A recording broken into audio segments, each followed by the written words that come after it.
Howdy, howdy, and welcome to Mo's World, the Baseball Podcast.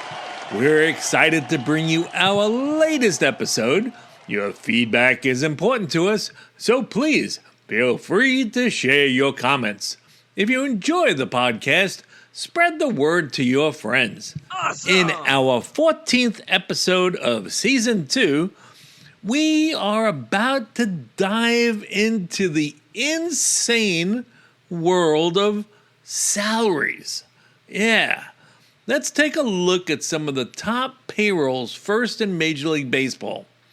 Not a big surprise with the top 10 teams. And also, it's not much of a surprise of the bottom 5. But do the teams in the middle of the list kind of surprise you? We'll talk about that. Have you even wondered, does my team spend enough on salary? We're going to look at the value of teams and if their payroll spending is according to what we expect. Now, in 2025, we're heading into the season and we're 1 month into it now. And let's see, the top team payrolls, no big surprise, right? The New York Mets lead the chart with a $323 million payroll. They're followed by the Los Angeles Dodgers at $321 million, the New York Yankees at $293 million, the Philadelphia Phillies at $284 million, the Toronto Blue Jays at $239 million, the Texas Rangers at $220 million, the Houston Astros at $220 million, number 8, the Atlanta Braves at $214 million payroll. Surprisingly, the San Diego Padres still have a payroll of $208 million. And number 10 of top team payrolls is the Chicago Cubs at $196 million. So the top 10 there, you would say, whoa, there's somebody missing from that, right? I mean, who spends a lot usually? The Boston Red Sox.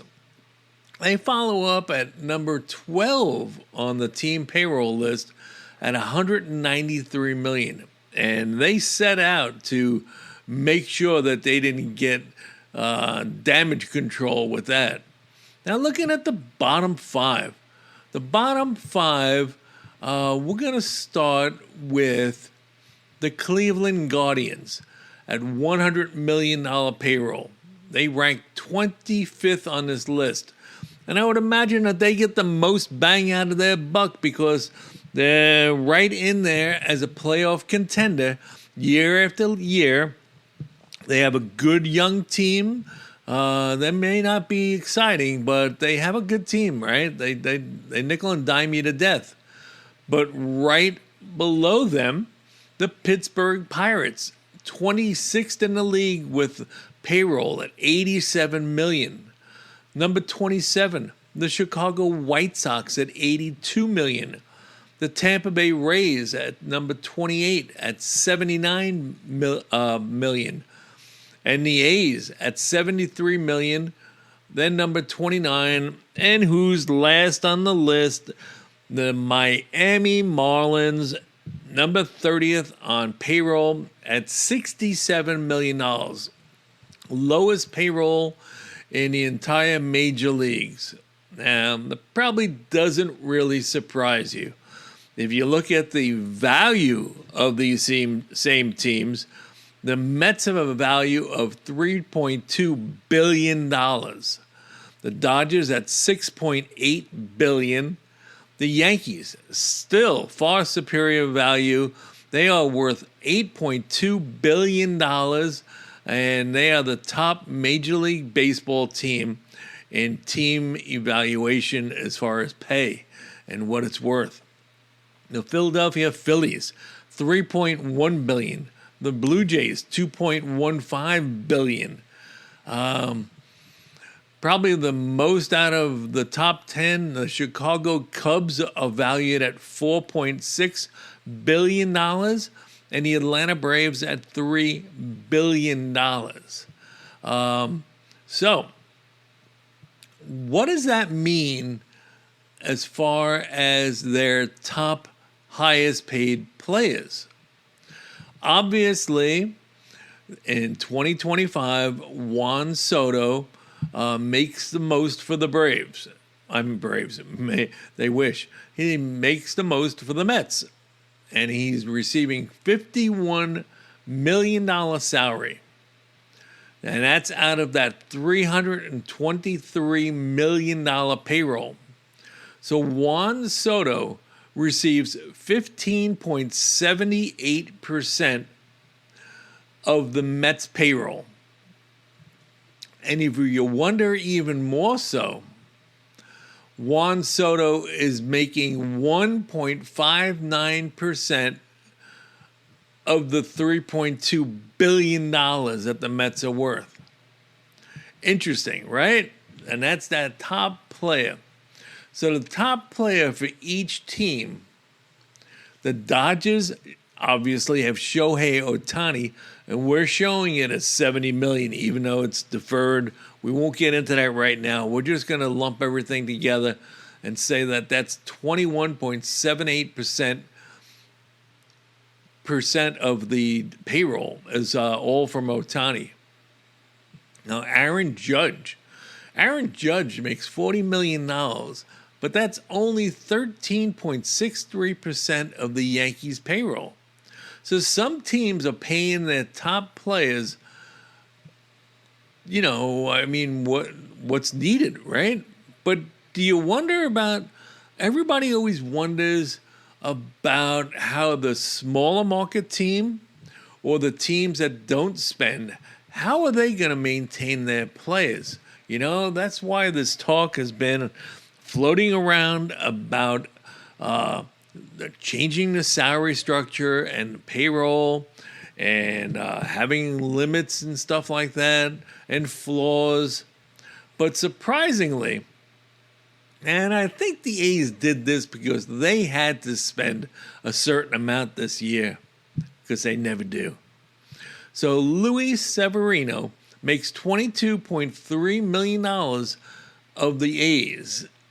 And the A's payroll is only $73 million, number 29 on the list.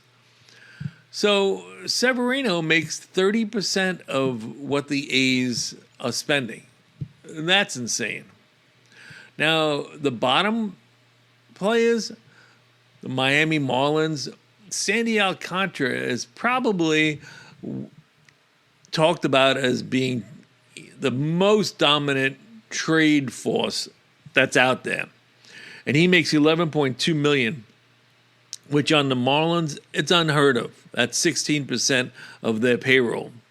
We have the bottom five are the Marlins, the Athletics, the Tampa Bay Rays, who Rays actually pay Wander Franco still. I don't know how they can't get out of this, since he's basically kicked out of baseball, suspended for permanently, and he makes currently $16.55 million. So their top player isn't even on the team. Then we've got the Chicago White Sox, then the Pittsburgh Pirates, and the Guardians, as we said. So those are the bottom five teams as far as what's interesting. We said they were the bottom five, but who's the top player for each one of those? So Jose Ramirez, he makes $20 million for the Guardians. Mitch Keller makes $15 million for the Pirates. Andrew Benintendi makes $15 million for the White Sox. We talked about Franco making $16 million with the Rays. And the A's with Luis Severino at $22 million. So it's crazy. Even the bottom tiered teams are paying for their star players, which I guess is what you really want. Now, as far as the average payroll across Major League Baseball teams in 2025 is about $169.65 million. So this figure serves as a benchmark for evaluating how much individual teams are spending compared to their peers. Now, there's definitely a calculating salary percentage as far as the team payroll and the average payroll. And it works out, without getting too deep into it, if a number is over 100, for instance, the Los Angeles Dodgers, well, the Mets, the Dodgers, the Yankees, Phillies, and Blue Jays. Those are the top salary percentage teams. Now, the Mets are the top spending team, followed by those teams in order. The bottom 5 spending teams are the Marlins, A's, Rays, White Sox, and Pirates. It's always the same thing. It's always related, right? Either it's the worst structure, this and that. But what the hell? What is this, math class? What does it all mean? Basically, some teams are just, well, they're just cheap fucks and they don't spend money. If you're a fan of the Dodgers, you're thrilled. Or any of the top 5 spending teams, such as the Mets, the Dodgers, the Yankees, Phillies, or Blue Jays. We all recognize those teams as willing to spend. Why? Do they have a special need or a special account? No. It's basically because those teams have the most to spend. But these numbers can be deceiving. Now, here's something to think about. The 1927 New York Yankees were valued at a franchise of $2.5 million. Their top player was Babe Ruth, who earned $70,000 that year. That means that the Yankees paid Babe Ruth 2.8% of what the team was valued. Now, Shohei Ohtani makes $70 million, and the Dodgers are valued at $6.8 billion. Now, that's 2.19% of the team value. So according to Babe Ruth, Ohtani is underpaid. Digest that for a second. Totally insane. Now, as we start the second month of the season, already some teams' fans, they're grumbling. The Cincinnati Reds, the Pittsburgh Pirates, the A's, the Seattle Mariners, and the Miami Marlins. What are they grumbling about? Same old, same thing, right? Notice anything that might make you say, hey, wait, yes, these teams all have some good young players. Now, last week's podcast, we touched on the young guns of the league and some new and exciting players who may be ready to take the next step. So why are these teams basically floundering? Because they're the cheap fucks of Major League Baseball. The Reds, Pirates, A's, and Marlins. These teams screw their fans every year.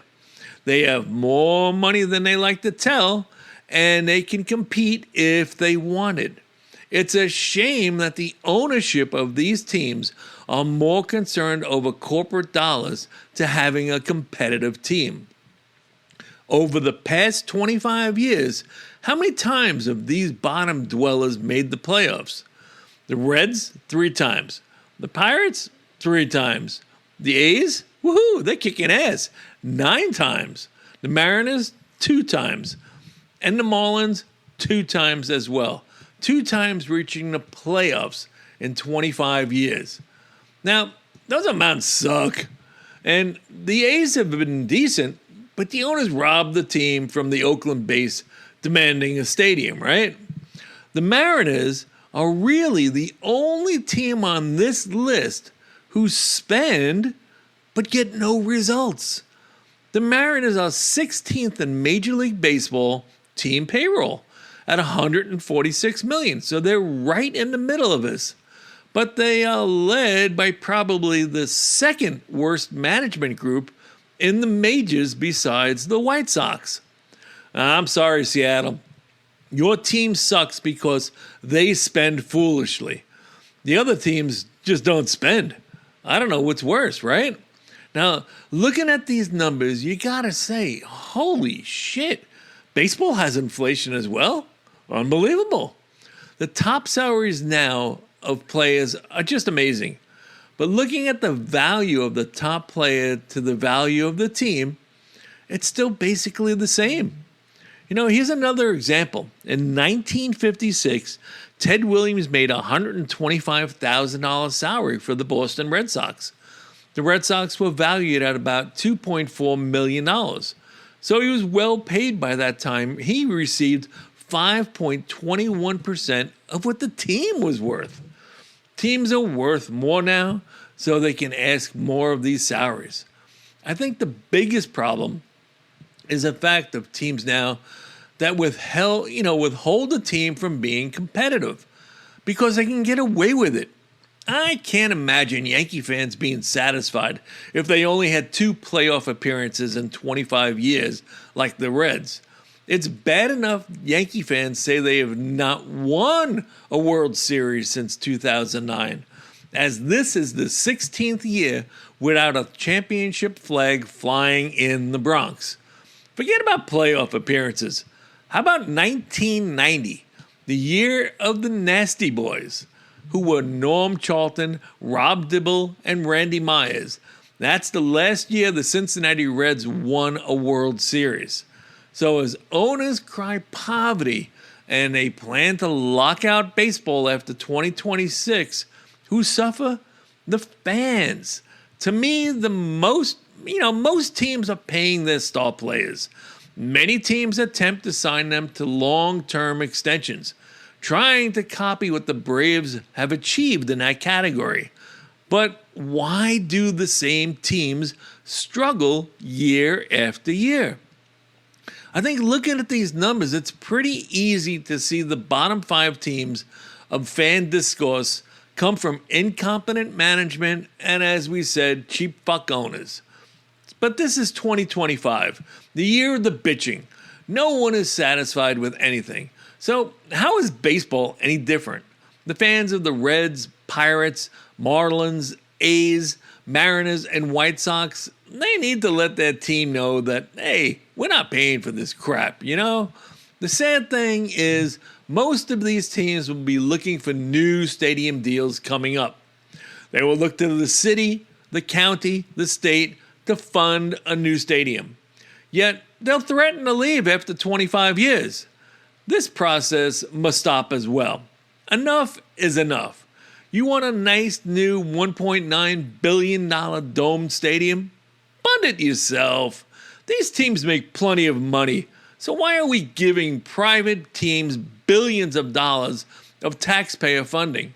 As we talked about the older stadiums in the previous podcast, it's on the horizon. Oh, wait, I better stop before I get too political.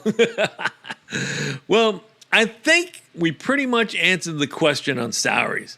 But will these continue to rise? I don't see them stopping. We will see the next wave of young stars potentially getting locked up. Let's wonder about a Kyle Tucker.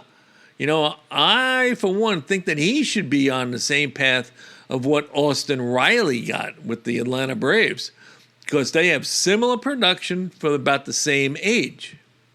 Alrighty. Well, thank you for joining us for our 14th episode of Season 2 of Mo's World, the Baseball Podcast. Our regular scheduled new episode is every Friday, each lasting about 20 minutes. We appreciate your support and encourage you to share your podcast with your friends. Our next episode will be released on Friday, May 2nd. We look forward to seeing you then. In the meantime, ask yourself, whose world is it? It's Mo's World.